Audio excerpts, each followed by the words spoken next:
Repair time starts now. 15 minutes in which to get the cars fixed and out of the pit lane. Back out onto the grid, ready for the final race of the weekend here for the World Touring Car Championship in Japan. And one of the things that's going to need fixing most, I think, is our new champion. He's going to need a little bit of time to have a couple of minutes with his mum, with his girlfriend, just get his head back together.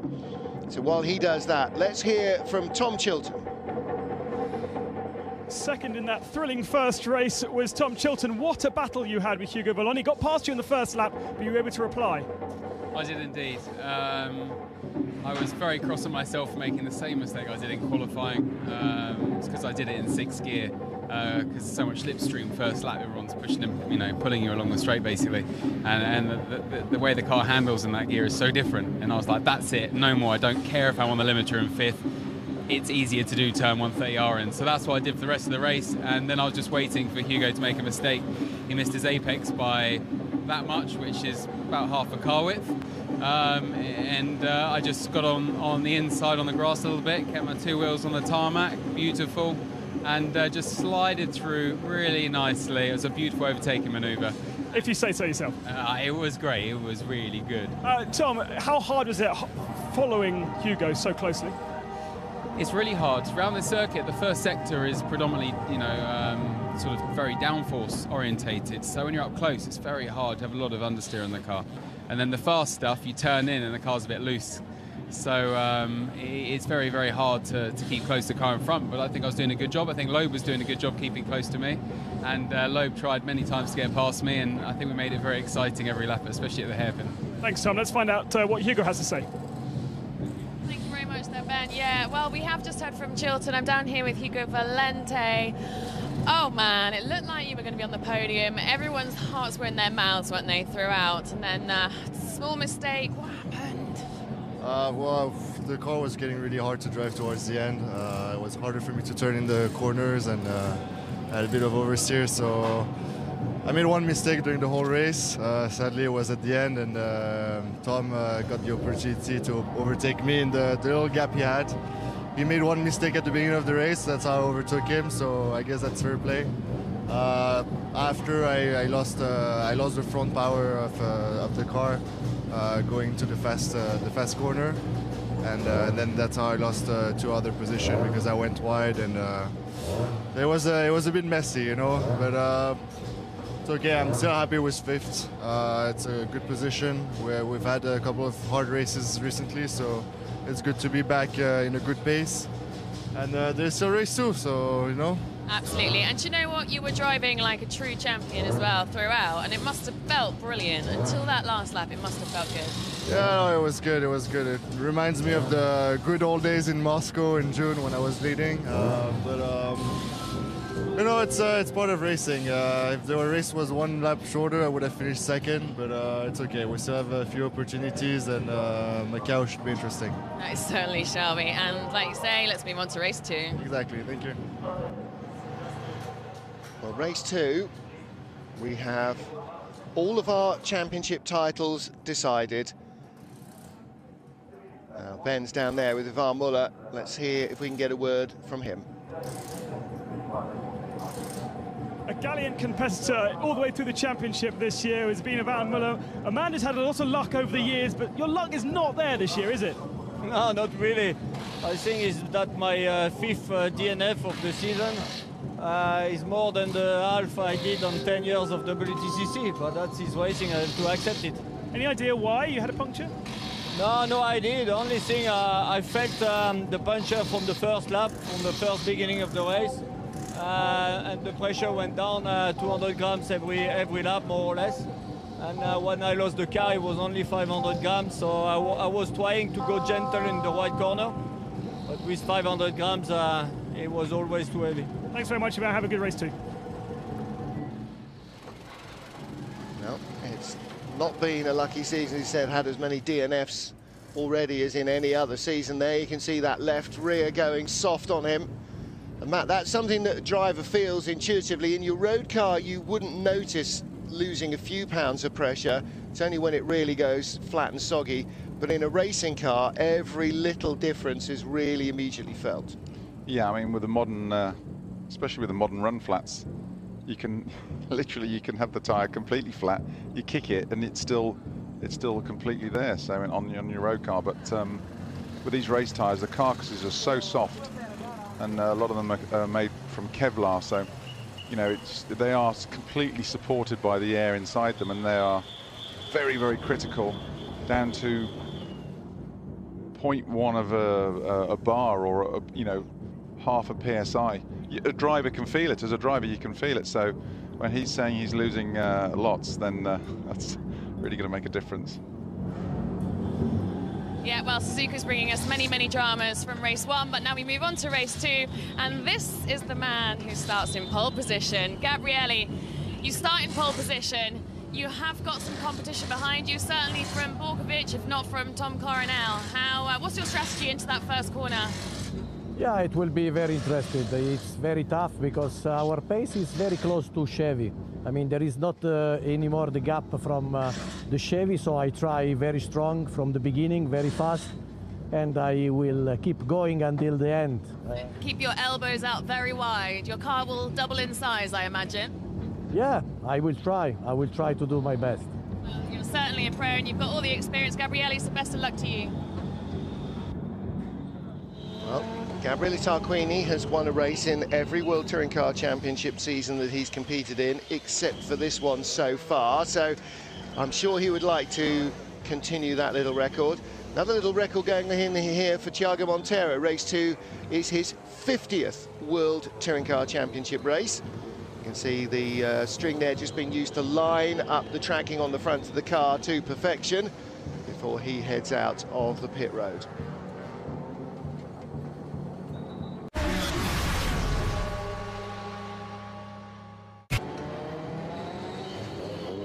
Work continuing in the pit lane on Thiago Monteiro's car. They've got about another 3 minutes before they'll want to start getting it onto the ground and heading out. But the tracking beam just coming off, so everything seems to be ready to rock. No dramas for him, but Matt Neal just saw the strangest thing I think I've ever seen Ivan Muller do. He nearly binned it at 130R on the way to the grid. Yeah, I mean, we obviously watching some of the outlaps there, and he just put a wheel off on the grass on the way in, and he was going at a fair old lick, and man, he almost had the biggest accident of a warm-up lap I've ever seen. Yes, absolutely. Essentially coming down into 130R over on the extreme driver's right, put a wheel on the grass or on the AstroTurf as he was on the brakes, and yeah, just went off. And luckily there is a very large runoff area. He avoided the gravel trap and the tyre wall, but it's a sort of eye-opening and trouser-filling moment that you really don't need when you're trying to focus on the race. Jose Lopez left the pit lane and has come back in to do a practice start. You're allowed to come through the pit lane while it's still open. Still working on the tracking on Thiago's car. That looks like they're just adjusting the rear beam. So clearly, well, we thought, we were talking after qualifying, Matt, we thought again the Honda looked very choppy, very bouncy and very just uncomfortable around this circuit as it has done in the past. Maybe they're still working on trying to get a more compliant ride in it. Yeah, it does look extremely hard work. It's going to be interesting to see how Gabriele can fare when he's got some clear air in front of him and you know, some quicker cars breathing down his neck. If I'm going to put my money on anybody to try and wring the time out of it, it's going to be Tarquini. And Monteiro hasn't had the luck running his way. He had a tough first race, slipping back to 10th for whatever reason.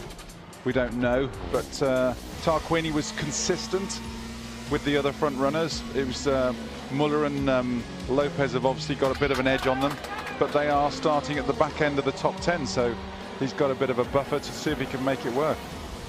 Seeing some of the highlights of the season so far for Jose Maria Lopez. Met him for the first time in a long while in Marrakesh, after last seeing him in Formula Renault V6 in the early noughties in Europe, and he started the season with a bang and soon became not just an equal member of the team, but very quickly the one that they were all going to have to chase. Speed everywhere, at every track, and such a consistent racer as well. Knows how to get by, knows how to overtake, knows how to use the car and attract to his advantage.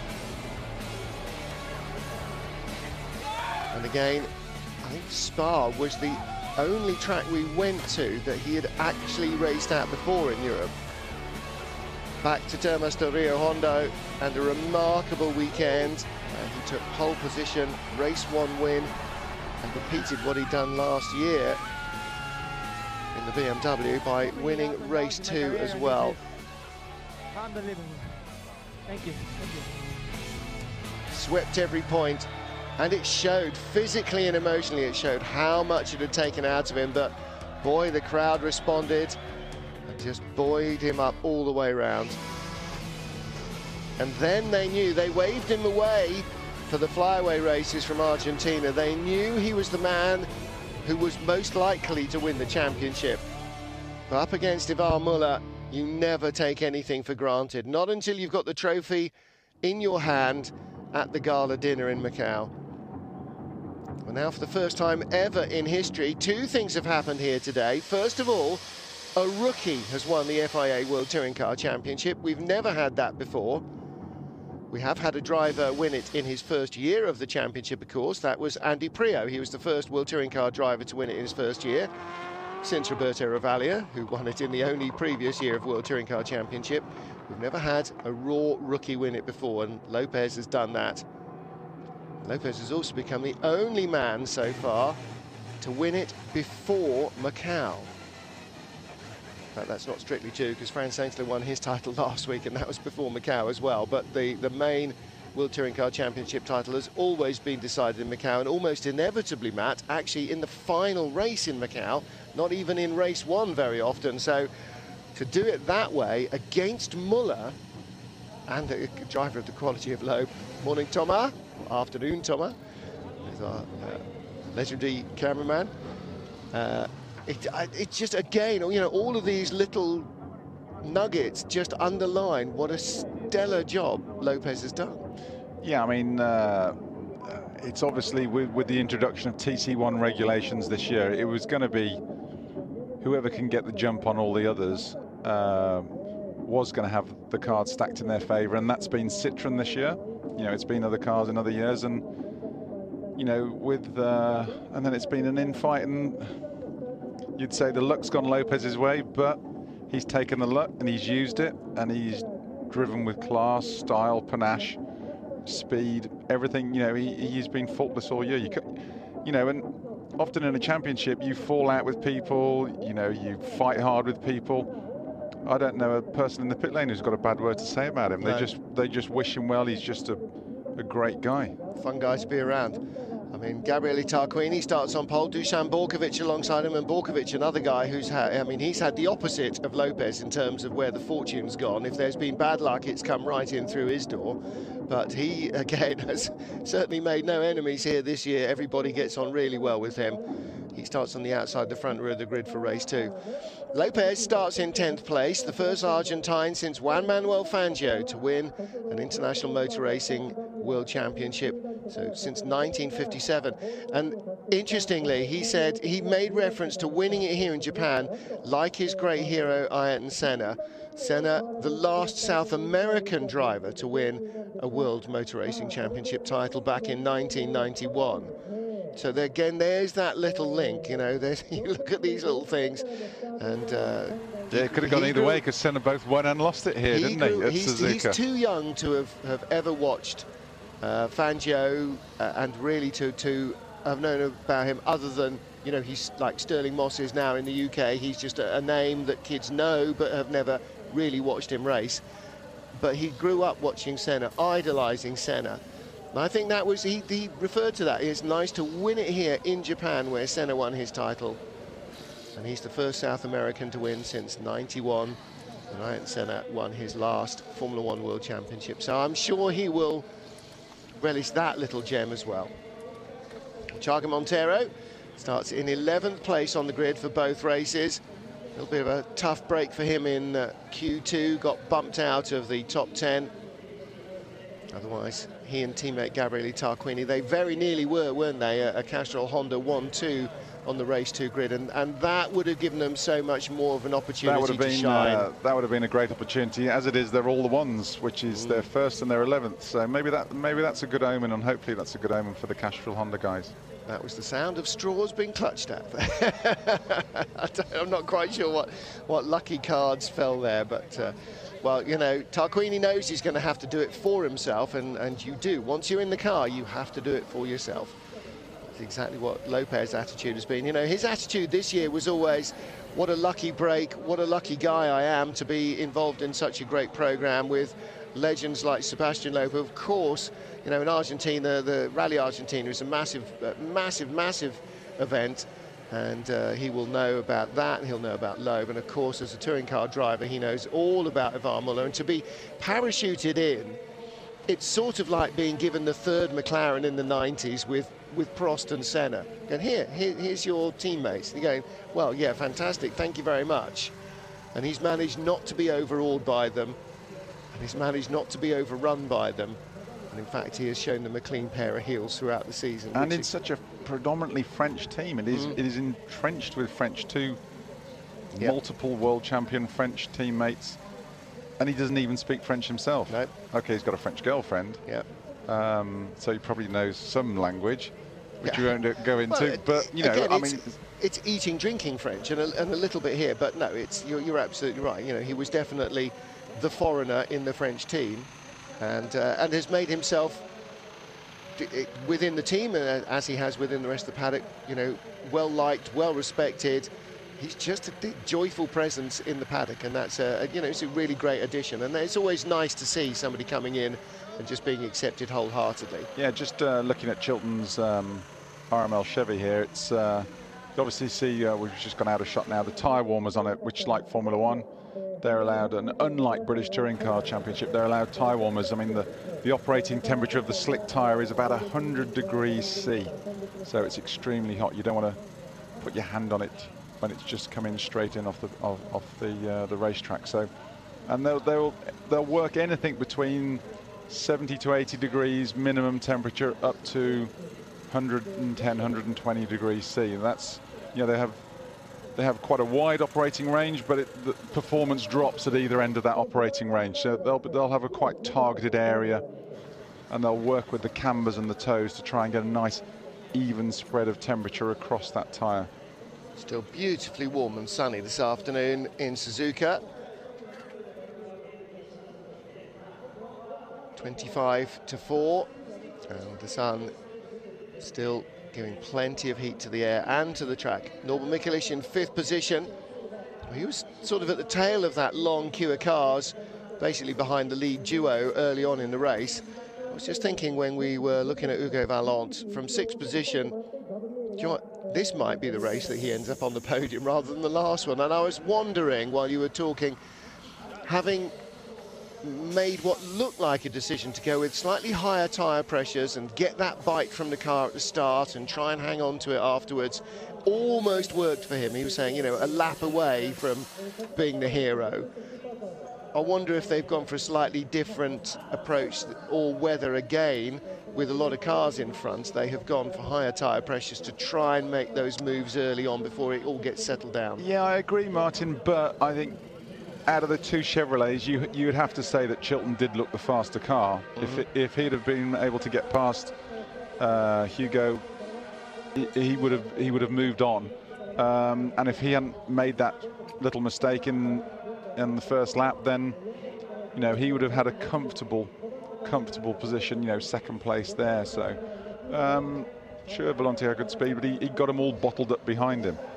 Tom Coronel has had a bit of a reputation for winning in Japan. He's had 3 World Touring Car wins now, I think, in Japan, unless I'm mistaken. 3rd on the grid. I would like to say it's not beyond the bounds of possibility he might do it again. What I would really like to see, really like to see, is Borkovic on the podium. I mean, it would be a wonderful tale if he could end up winning a race here right at the end of what has been.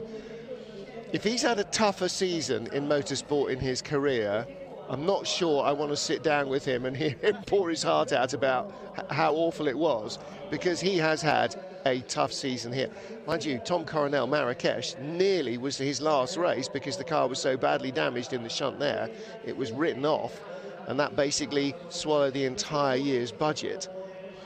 And what about Gabriele Tarquini? He's won at least one race in every year that he's competed in the World Touring Car Championship. He has yet to do that this year.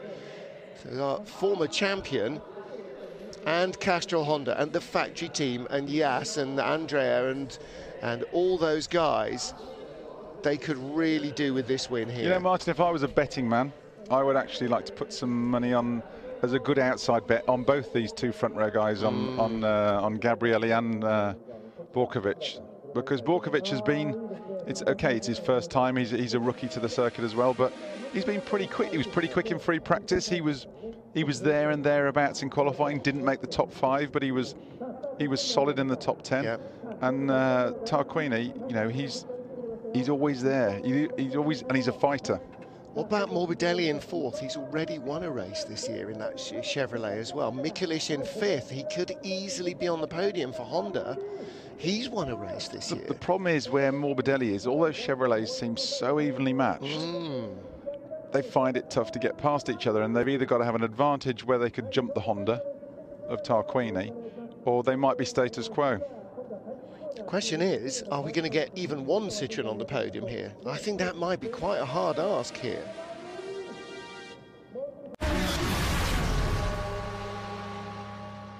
Everything feels great. I feel strong.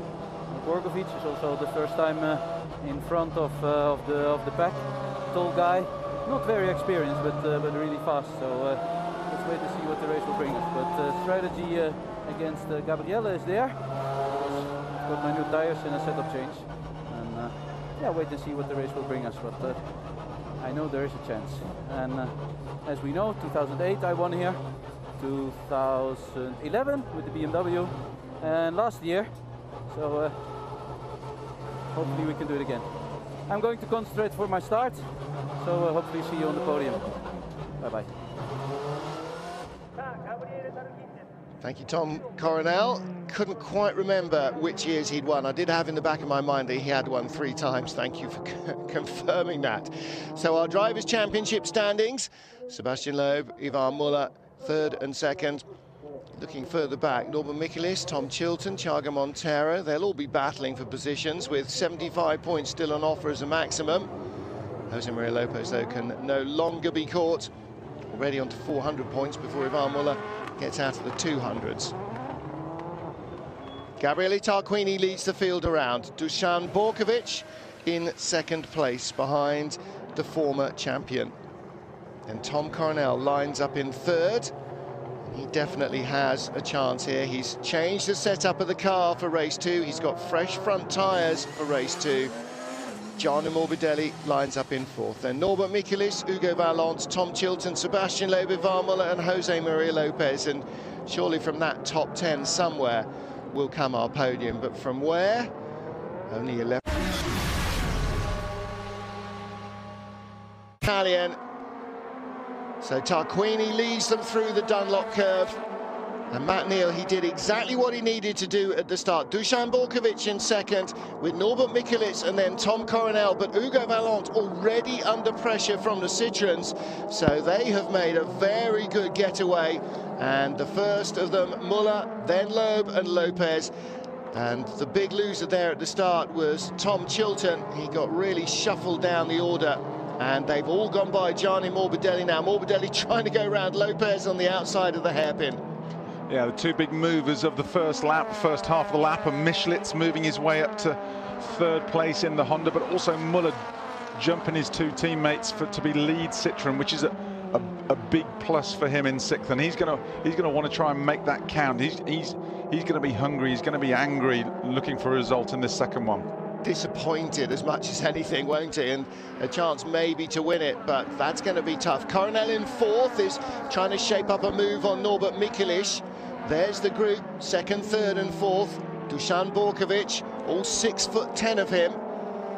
For nothing else, I want to see him on the top step of the podium and to see somebody trying to get a trophy to him. Mikelic gets inside Borkovic, and Borkovic has to cut the chicane. There can't be a penalty for that, though. He was clearly turned in almost into a spin.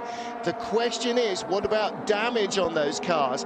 Now, what that might have done is actually give Borkovic a little bit of a jump, because he's now clear of Mikelic, who got in front of Coronel and Vaillant, and they've lost a bit of ground.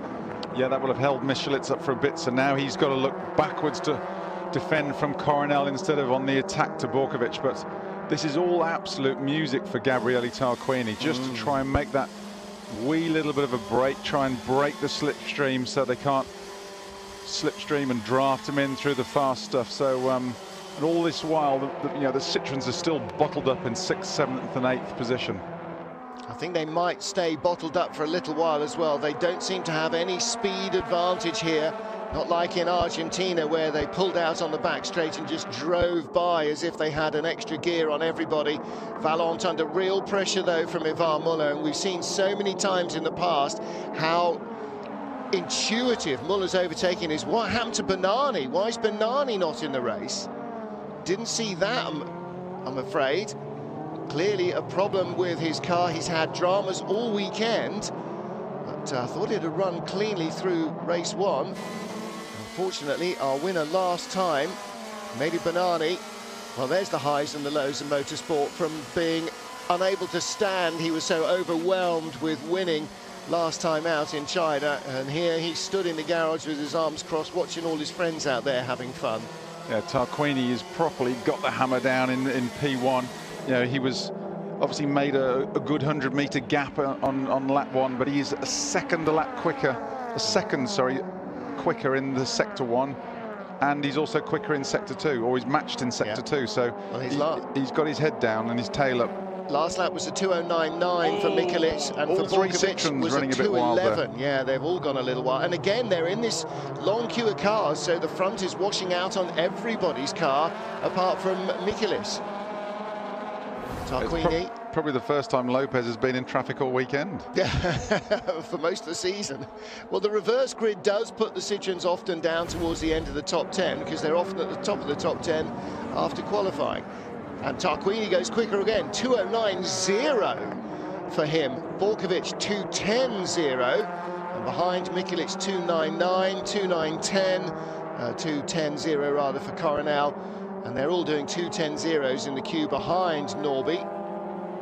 Tarquini trying to make as big a gap as he can. 2.2 in front of Borkovic. Borkovic 9/10 in front of Norbert Mikelic at the line, and the Serbian might just stay away here, because Coronel is attacking Mikelic and Muller is still trying to get by Hugo Vaillant.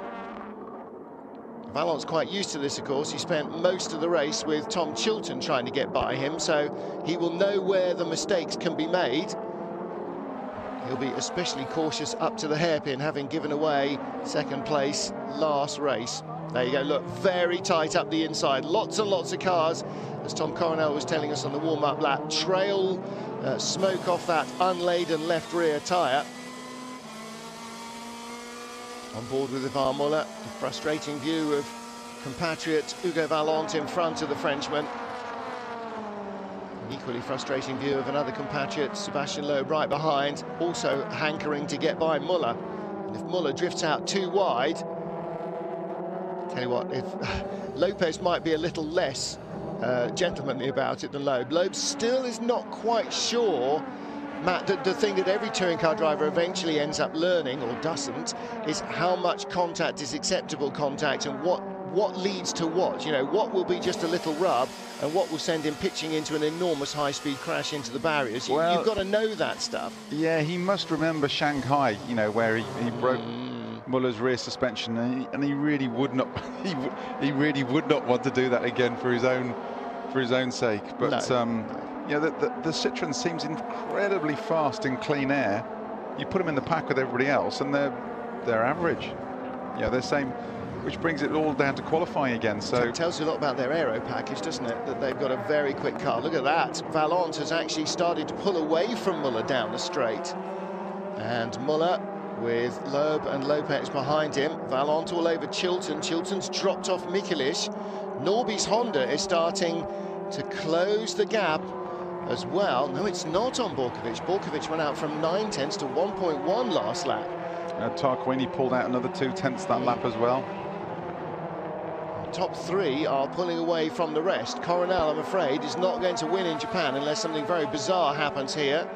He's in 4th ahead of Valent, who is still valiantly, see what I did there, holding up the Citroens. Muller in 6th, Loeb in 7th, Lopez in 8th. Muller had to get back in front of Loeb, though, out of turn 2. Did you see that? Loeb was having a look at him. And because of that, Lopez is now starting to have a look at moving up the queue as well. Yeah, they're trying to fight by Queensbury rules. But it's not easy. Well, it's not. At 140 mile an hour. Do you know, when you're in a multi-car team, you are most likely to be closest in performance to your own teammates because they're in the same car. Well, that's a nice shot there. You can see Tarquini's getting a nice little buffer there. Great shot through Spoon as well. You can really see the way that corner twists and turns, which you don't see from the driver's eye view. You know how it does because you look at the map, but that overhead shot really shows you the topography of this circuit. That was one of the geniuses of John Hugenholtz, the circuit designer, who also laid out Zandvoort. He somehow found a way of using the topography to its best advantage. Whoa! Very wide from Loeb. He's had filth on the tyres under braking for the chicane. He'll get in deep. He'll run out wide at the exit. Lopez will be all over him down the straight. And as they get to the first corner, Lopez might be in a position. No, Loeb has recovered there. That chicane doesn't really allow anybody to take advantage of a mistake going into it, I'm afraid. Marie-Pierre on the stool there, twitching like she's a cat on the hot tin roof.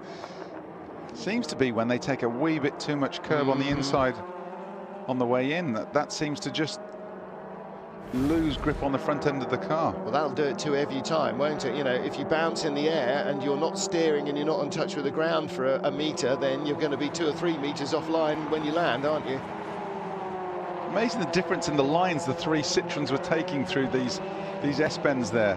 Oh, Franz Engsler. Goodness me, a mechanical retirement. Good job he's got the TC2 championship wrapped up already. I think the last time I think Engsler retired was when he hit the back of the safety car in Po. I'm probably not right, but that seems like it.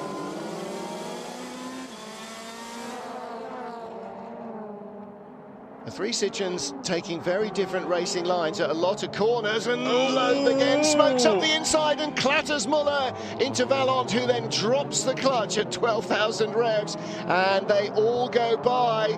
And again, Loeb caught out there, and Valent may have a damaged left rear corner, and this might. Now, is this going to bring us a safety car out? Yeah, look, broken left rear suspension. He's kept it going, though. And on the... Ooh, Lopez is having a look at Loeb, and he gets through where Chilton got by. And Morbidelli is there. Old school hunter killer Gianni Morbidelli will be having a look at Sebastian Loeb as well. Wait to see Morbidelli's Chevy stepping out of line here to try and have a run at the chicane. Well, Muller got through. That was all triggered by Sebastian Loeb, though. Yeah, I mean, Muller was the guilty party there for nailing Valente, but I almost feel sorry for him. He got hit from behind by Loeb first. No, did he get hit? Yeah, he got cannoned into him, but I think Valente was a bit early on the brakes. I think he was struggling. I thought Loeb just went for the inside. Yeah, Loeb. No, he didn't hit him. Oh, yeah, he hits Muller, and Muller then has nowhere. I think Valente made the mistake, and Muller is trying to find a way through, and then Loeb is up the inside. Bish bash bosh. I mean, Valente did leave the door open. Yeah, he drifted off the line. If you do, there. you've got to watch where everyone's around you. Yeah. Well, he's desperately trying to get round the corner because otherwise he's going straight off there, isn't he? I'm afraid that Muller, I think, was going to be into his door anyway. Well, the way he came back into the apex from out wide, I'm afraid he probably was. Yeah, I'm afraid that was Valente's mistake in the first place. I always say you can't close the door when someone's got the salesman's got his foot in it. Yeah. You know, and he left the door open too long. Well, I was about to say on the Castrol Honda pit wall, they'll be going, no, please don't throw the safety car. Please, Mirek, don't put the safety car out. Luckily, it's a long, fast circuit. It's wide enough that we don't need to. And I'm sure Valent will be well out of the way before they get back to him again. So no safety car. Tarquini leads by 2.9. Borkovic is 1.1 in front of Mikulic. So that's your top three. Then Coronel in fourth is nearly a second behind, and he's got Muller setting his personal best first sector, Lopez setting his personal best first sector, Loeb not, but still, whoa, nearly quicker than Tom, and Coronel squirrels over the curbs and nearly loses it. Now then, John Philippi in his Campos Seat is our TC2 leader. And this is good news for him. This will be a podium visit for Philippi, and that would be his first this year. I think I'm right in saying the times that it hasn't been Franz Engstler winning in the Yokohama Trophy. Up until now, it's been Pasquale Di Sabatino, his teammate earlier in the season. Tarquini leads. We're losing track of how many laps we've done. Now on lap 7 of 11. And the lead quartet are still stretching out. Tarquini now over 3 seconds clear of Dusan Borkovic, and Borkovic still opening up the margin. Now 1.15 over Norby. What was the gap between them? 0.04 of a second slower, Norbert Mikulic on that lap. Muller and Lopez have definitely got the hammer down there now. 1.5 seconds a lap quicker than Coronel, and they're going to be closing on him very fast. Yeah, catching is one thing, Matt. Here, even here, as we saw with Valent, passing is another. You have got to wait for the guy in front to crack under pressure. There's Tom Chilton behind Thiago Monteiro, both really off the boil this weekend. Thiago's been pretty much the front runner for Castrol Honda in terms of pace all season. Not today, though. And Chilton lost 3 places off the grid and doesn't seem to be able to make any of those up. I can't see a penalty being applied to car 1, Ivar Muller. Not quite sure how car 9 isn't being investigated as well, because even the most cursory glance shows that Loeb bumped into the back of Muller. Sure, Muller turned Valent around, car 7. But I think they'll be looking at that. They'll have the access to the circuit cameras as well as to all of our coverage, and they'll have access to any onboards as well. So the stewards can take a good look at that. But it was a mistake here, or not here at the hairpin, but the previous turn at the hairpin, that Valent then tried to correct rather too late. Yeah, you got a feel for Loeb a bit. He's still learning touring cars a bit. He's gone. He looked the stronger of the 3 at that point. You know, he was on the attack, and then suddenly instead of moving forward a place, he's actually dropped to the back of the trio, and he's now sort of trailing them in lap times as well. He's sort of, both Muller and Lopez have got the heads down and dropped the times by half a second a lap, and Loeb's still travelling around in sort of the 10.0s. Good little scrap here between Monteiro and Chilton, though. Back end of the top 10.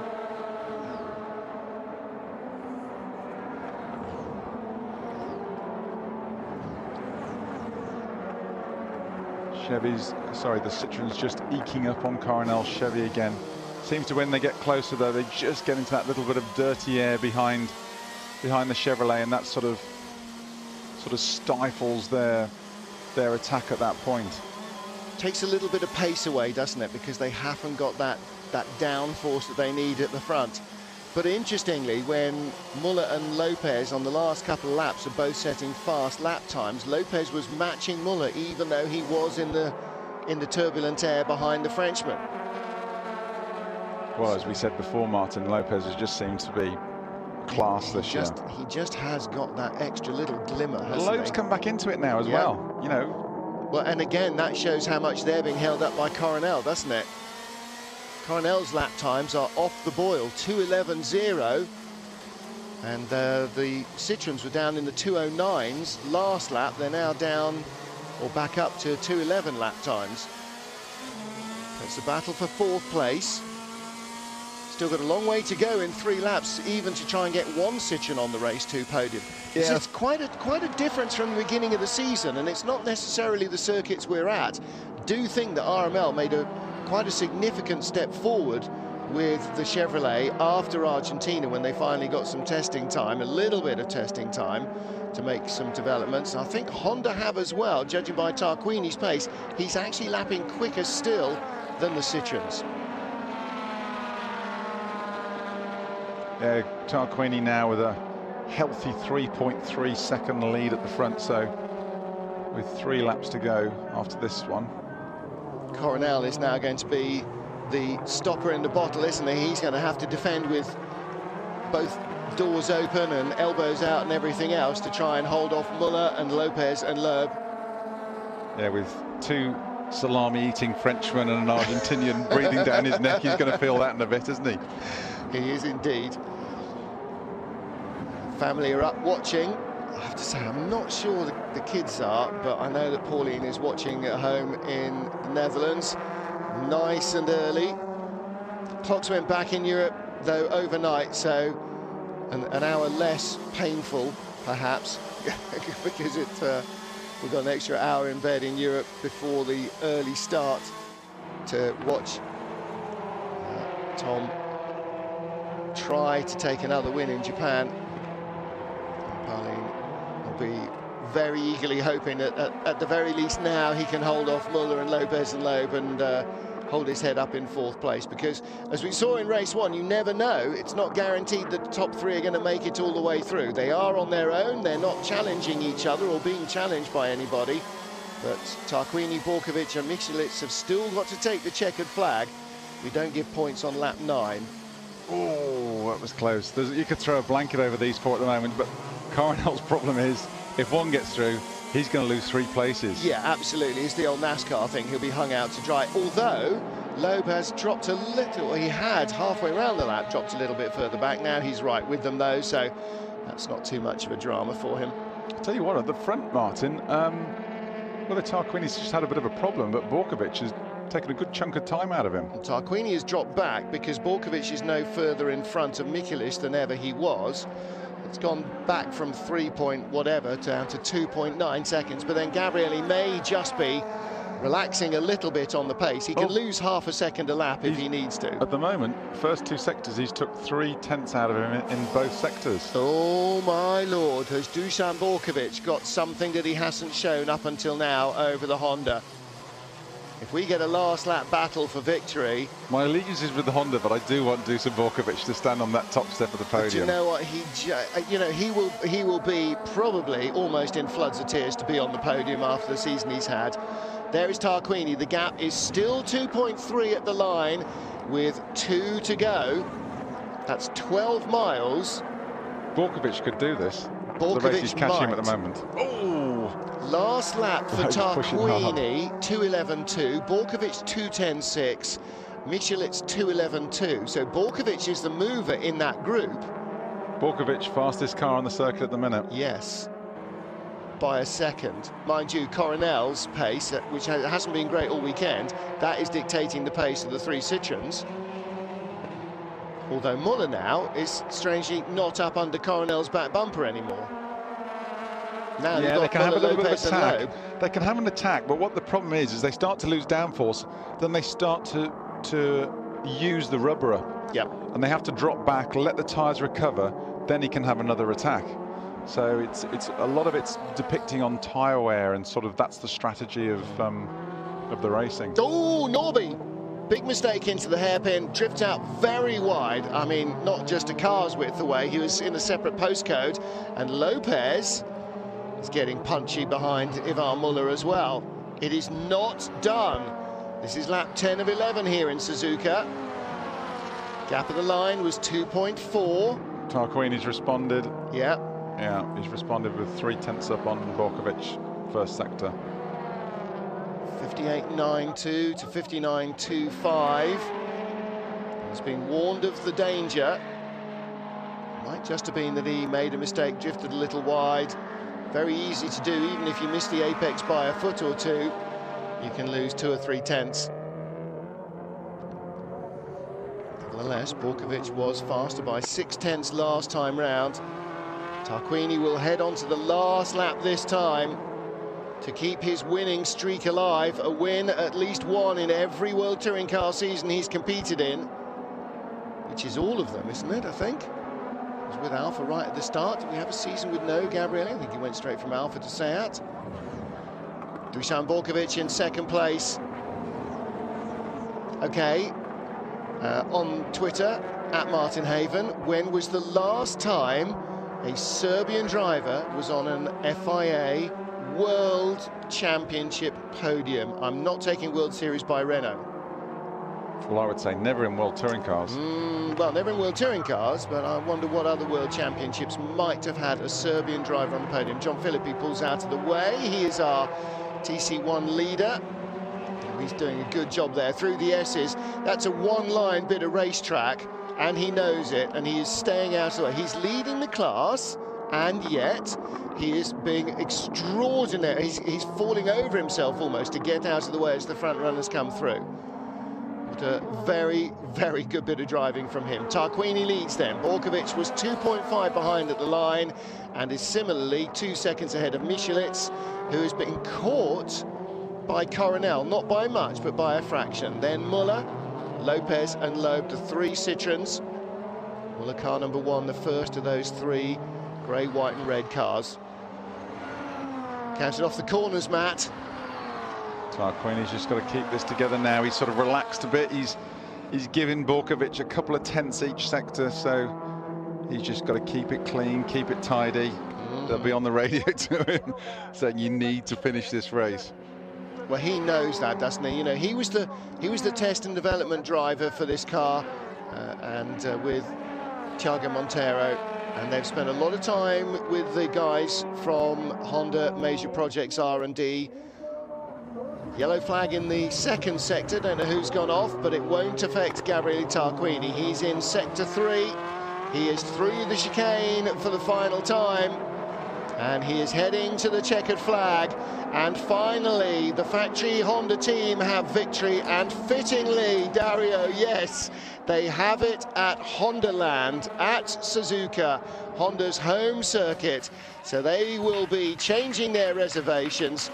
A podium for Joan Aruz and for Dusan Borkovic for Campos, and third for Norbert Michelis, meaning 2 Hondas on the podium. Coronel fourth ahead of Muller, Lopez, Loeb, Morbidelli. Who did we lose? We lost René Munich on the last lap, I think. So may well have been him that went off in sector 2.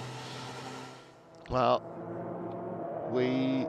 not sure if we got a mic on Gabriele in turn 2. There's Dusan's wife looking the most radiant she's looked all year, I think. She always looks relaxed before the races, but very tense during them, because she's just waiting for the bad luck magnet to attract something to Dusan's car. Yeah, okay, we've got Volonti's a bit of a flesh wound and put him out off the Citroens, but it's for race 2 reverse grid. It's a surprising amount of straight cars. Bearing in mind there are no championships to be decided. Yeah, I thought it was going to be like last day at school. Let's get all the scores settled. It's not the British Touring Car Championship here, you know, Matthew. That's every race for British Touring Cars, Martin, not the last race. Telling tales out of school now. Nobody's come up with a Serbian on the podium. Milos Pavlovic is the last Serbian I can think of winning a major motor race. That was World Series by Renault, but an FIA World Championship podium, I'm not sure.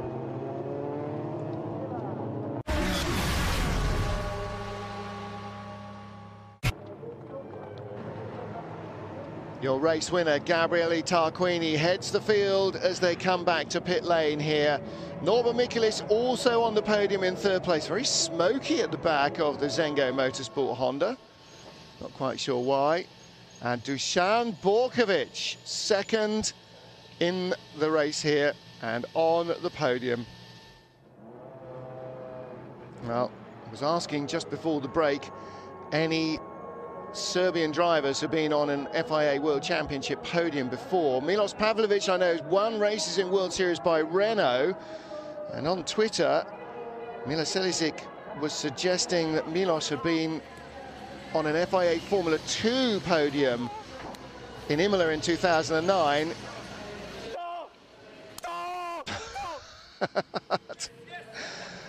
Milos Pavlovic, he's certainly the tallest Serbian ever to have been on the World Championship podium.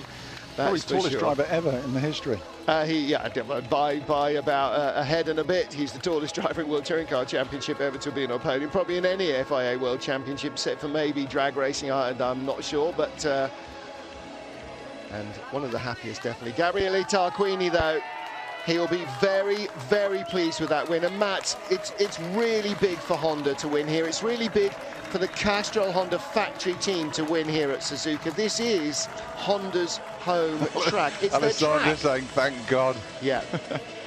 Dario Desposito, the team manager, and all the guys from Honda who are here. And there will be lots here and watching. And there's Adriana. It's great for Dusan as well. He's had a tough year, hasn't he? It's just it hasn't gone his way, so it's... And Joanna Ruz, he's not a short guy either. Joanna Ruz is well over 6 foot. Dusan Borkovic, 6'10". Adriana is... She's got to be 6'5" or 6", hasn't she? So with her heels on, she's definitely... well, with heels and change. So, yeah, definitely. So, an Italian victor, a Serbian in second place, a Hungarian in third position. Honda, Chevy, Honda. This is really a paddock of nations. We've got a Dutchman in fourth, a Frenchman in fifth, an Argentine in sixth. Yeah, it's a shame. The only shame is Montero, after getting just bumped out of that top 10, you know, and starting to start 11th in both races. Otherwise, it would have been super to see all three, you know, 3 Hondas up there, and at least we've got 2 on the podium in the home race. So that's a good end to the day. Absolutely right. Alex Legui is down there, so we might hear from Gabriele in just a second. You see the Serbian flag being waved there for Dusan. The Campos Racing team be very pleased with that. Of course, their other driver, Hugo Vallant, was nearly on the podium in race 1. Dusan is here in race 2. Let's hear, though, from Alex. She's with Gabriele Tarquini.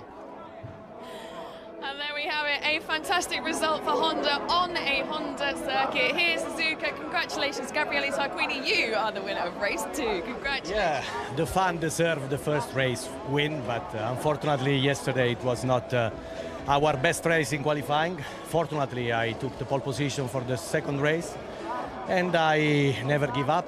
It was my chance to win, and I got it. And you push all the way around. Were you aware of the drama behind you?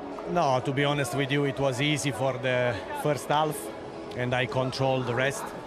I had new tire for the second race, so my pace in the beginning was much faster than Borkovic, and after I managed the gap, and it was an easy race. It's never easy because sometimes I had a lot of trouble stop me during the second race. This is one of the few races I finished on the second one, but it was the right one. It is just amazing. Everyone absolutely delighted for you. Well done. Yeah, it's our home race. For Honda it's very important to score a victory, to repeat the last year victory, and also for me personally, I don't have my home race. This is my country now, so I feel really, really happy. So in second position, Dusan Borkovic, the first Serbian ever to be on a World Championship podium. What a drive, all alone as well. I don't know if I can speak. I'm the happiest guy in the whole world. I wanna. First of all, the race was not so difficult on the beginning. It was because we had a setup for a longer race, and then I had a good pace. I couldn't catch Tarquini because he was too far in the few first laps. But I want to say that I want to thanks to all my sponsors, to my family, to Nis Gazpromneft, to whole Serbia. I love you, Eurosport. I love you, WTCC. It is really bad because this year I had so much problem. I think that I could be more times on the podium, but I didn't have luck, and I was a little bit stupid sometimes. But it's first year, but I showed that I have potential for the future. And congratulations to all my colleagues. They are great drivers. Enjoy the podium. Thank you very much. Serbia! Serbia! We love you too, Dusan. He is, along with Jose Maria Lopez, a great recruit for this, a great poster boy for this champion. Mind you, he holds the poster up nice and high. It makes it easy to see it as well. I was just thinking, Ben now knows what Louise Beckett used to feel like when she was interviewing average people. Yeah, at least Louise could wear heels. Dusan Borkovic, last race win was at the Salzburg Ring in 2013 in the European Touring Car Cup when he was racing in his Seat. Graduated to the World Touring Car Championship. Luck abandoned him. In fact, Lady Luck basically followed him around, kicking him up the backside at every given opportunity. However, today, he finally has the biggest smile on his face that I've seen all year, and that's fantastic as well. Gabriele Tarquini will be on the top step of the podium, and that is really good news for him and for the Castrol Honda team. So what a day we've had. Jose Maria Lopez is our world champion. 55 points still to be won in Macau. Ivan Muller in second place. Couldn't be overhauled, so he will be second in the championship. There is an interesting fight brewing there for lead Honda at the end of the year, Martin. There's just 5 points covering the 3 Hondas. And look, there's a few behind as well. You know, any moves further back down the order could see a lot of changes going on. Rob Huff's moved ahead of the fourth Citroen driver, Quinn Ma. He will be back in Macau, though, so there'll be 4 Citroens, I'm sure, racing there. So, yeah, there's all sorts of stuff to conjure with. And, of course, that's coming up in 3 weeks' time. The traditional season finale on the streets of Macau. If the cars all survived here pretty much intact, and they did, I'm sure that's always going to be the same deal in Macau. Well, so many hopes and prayers so often rest on the race, don't they, Matt? At the start, everybody's got some little story that they want to fulfill. Beating their teammate, winning points, taking a place in the championship, beating a rival. Race 2, plenty of drama. Gabriele Tarquini did what he needed to do at the start, ran away and hid. Dusan Borkovic followed him. The front row men first and second into turn 1. Norbert Mikulich initially held the rest off, and then he too moved clear into third, leaving Tom Coronel to deal with all the Chevys, which he did. Held them off all the way to the line. So no podium here this year, I'm afraid, for Coronel. I'll have to wait for another one of those odd-numbered years. Tom Chilton down the back, looking around to see who's where, because, of course, going to get both podium winners into the press conference after this. But third place in race 2 here in Suzuka, Honda's Norbert Mikulich. There's his engineer Gergely. Second place, Dusan Borkovic. Doesn't need a step, frankly, but he's going to go up onto one anyway. And Gabriele Tarquini, that's put the spring in his step, and rightly so. Knew what he had to do, and he's had to sleep on it.